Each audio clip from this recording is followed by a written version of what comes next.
Alors, compatriotes, nous viennent coller les épaules. On nous rassemble, pays à changer avec monde qui est compétent. On nous sonne l'ambi rassemblement. Nous rapporte la victoire, n'a rapporté la victoire quand même. Ne dites pas que je ne sais pas lire le créole, hein, s'il vous plaît. C'était mal tapé. Dessalines te dit, ça pas fait rien que vous critiquez, que vous condamnez, si moi sauver le pays. Non pas de prétention sauver, mais on commence le traitement.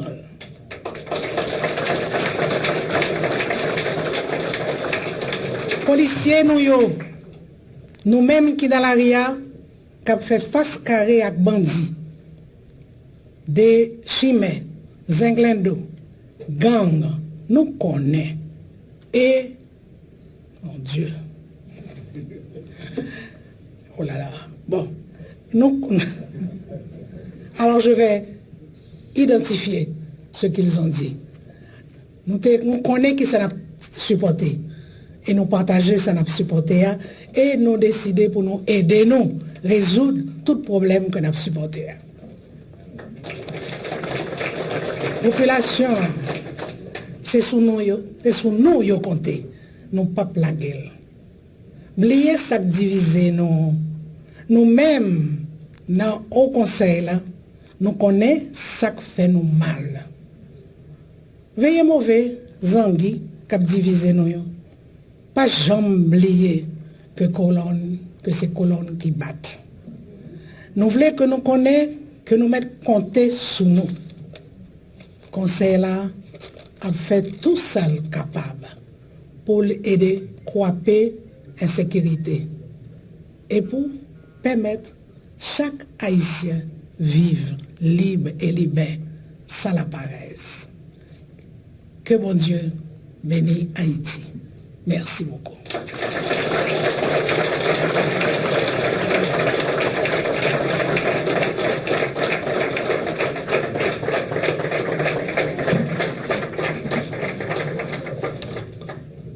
Nous invitons le Premier ministre, Son Excellence M. Ariel Henry, à nous rejoindre pour son discours de circonstance. Merci. Asseyez-vous. Asseyez-vous. Merci beaucoup.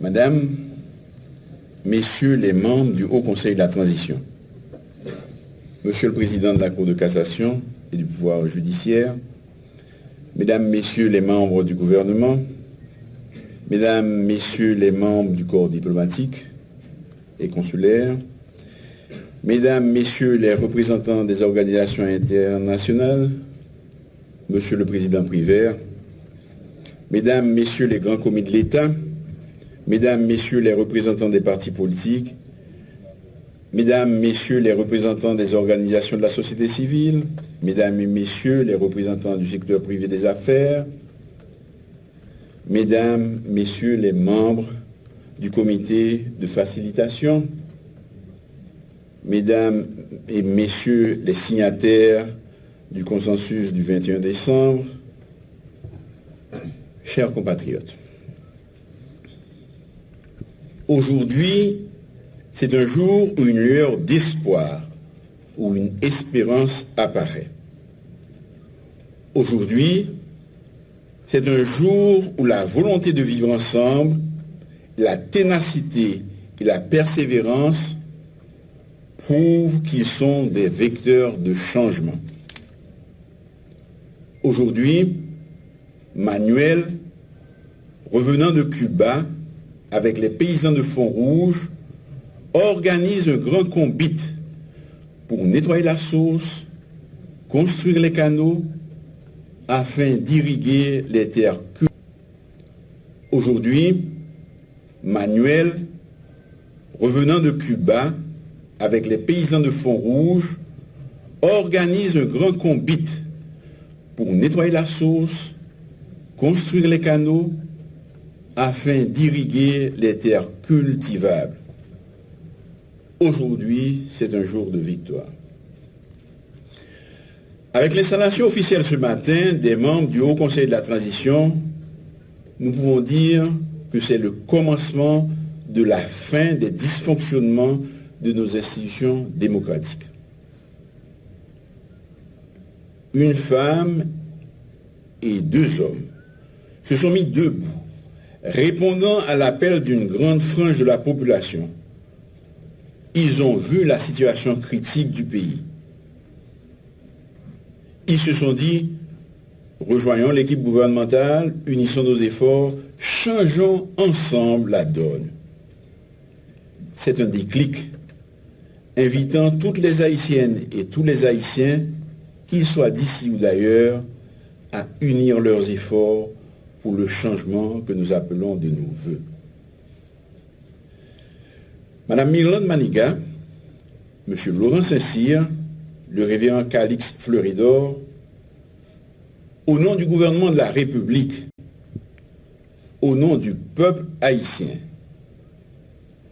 et en mon nom propre, je vous dis simplement merci.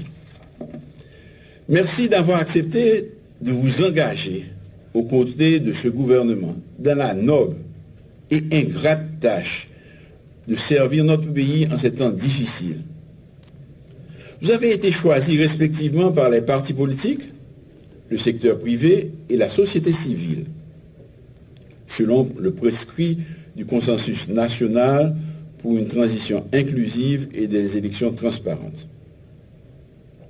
Je sais qu'il vous en coûte d'avoir accepté les contraintes multiples qu'impliquent vos nouvelles fonctions et ce que cela représente pour votre famille. Le titre même du document du 21 décembre 2023 nous indique le chemin que nous aurons à parcourir ensemble en vue de tout mettre en œuvre pour créer un environnement propice à l'organisation des consultations populaires et faire tout notre possible pour rassembler un maximum de compatriotes autour de ce que nous allons faire. Dois-je rappeler ici que le jour même de ma prise de fonction en tant que chef de gouvernement, je m'étais engagé devant la nation à prendre mon bâton de pèlerin et aller à la rencontre des divers secteurs de la vie nationale en vue de construire un consensus suffisant autour d'un accord politique. C'était à mon sens un passage obligé. Si nous voulons sortir durablement de la crise, rompre avec les anciennes pratiques politiques et engager notre pays sur la voie de la modernité politique et économique. Cette promesse, je l'ai tenue. C'est un objectif que j'ai poursuivi sans relâche et qui a permis la signature de l'accord pour une gouvernance apaisée et efficace de la période intérimaire signée le 11 septembre 2021. Certains m'ont reproché d'avoir consacré trop de temps à chercher à convaincre d'autres compatriotes à adhérer à la démarche initiée avec cet accord. Mais, vu de moi, il était essentiel de continuer à dialoguer en vue d'élargir le consensus et de rassembler davantage de compatriotes et de secteurs autour d'un pacte de gouvernabilité. Permettez-moi de féliciter ceux des signataires de l'accord du 11 septembre qui ont compris que la conjoncture exigeait de chacun de nous un dépassement de choix. Vous avez eu de la patience d'attendre que davantage de compatriotes rejoignent la démarche initiale. Ce faisant, vous avez rendu service à notre pays et contribué à la concrétisation de la cérémonie d'aujourd'hui. J'en veux pour preuve que des partis politiques antagoniques dont les positions semblaient irréconciliables soient parvenus sans trop de difficultés à faire le consensus autour du nom de Madame Mirlande Maniga. Le fait que de multiples groupes organisés de la société civile se soit entendu sous le nom du révérend Calix Fleuridor, président de la Fédération protestante d'Haïti. Et enfin, le fait que le secteur privé des affaires, toujours si réticent à s'afficher en politique, ait bousculé ses habitudes pour prendre ses responsabilités citoyennes en faisant choix de l'un des leurs, M. Laurent Saint-Cyr, pour faire partie du Haut Conseil de la Transition. Madame, Messieurs les membres du Haut Conseil de la Transition, je vous donne la garantie que le gouvernement fera tout ce qui est en son pouvoir pour vous procurer les moyens nécessaires pour vous mettre en situation d'accomplir votre mission. Vous pouvez compter sur la collaboration de nous tous, sans exception. Nous devons apprendre tous à faire preuve de pragmatisme et de flexibilité dans nos interactions. Je compte sur vous pour que cet esprit d'équipe, de respect mutuel, d'amabilité qui a caractérisé nos relations reste vivace et se renforce chaque jour davantage au fur et à mesure que nous agirons ensemble dans l'intérêt de notre pays et du peuple haïtien. Sem ak frem, jou aller, jou tourner, mais toujours pas même. Jodia nous fait un bon bec. Jodia nous fait un gros pas. Nous connaissons route la longue, mais il faut nous commencer d'un côté. Bon gens élection, élection sans force coptée. Moi, pour dire encore, nous invitons nous toutes, malgré divergences nous, pour nous mettre main nous ensemble, pour nous sortir pays dans le malais pendier ça. Après, nous avons réglé l'autre problème entre nous.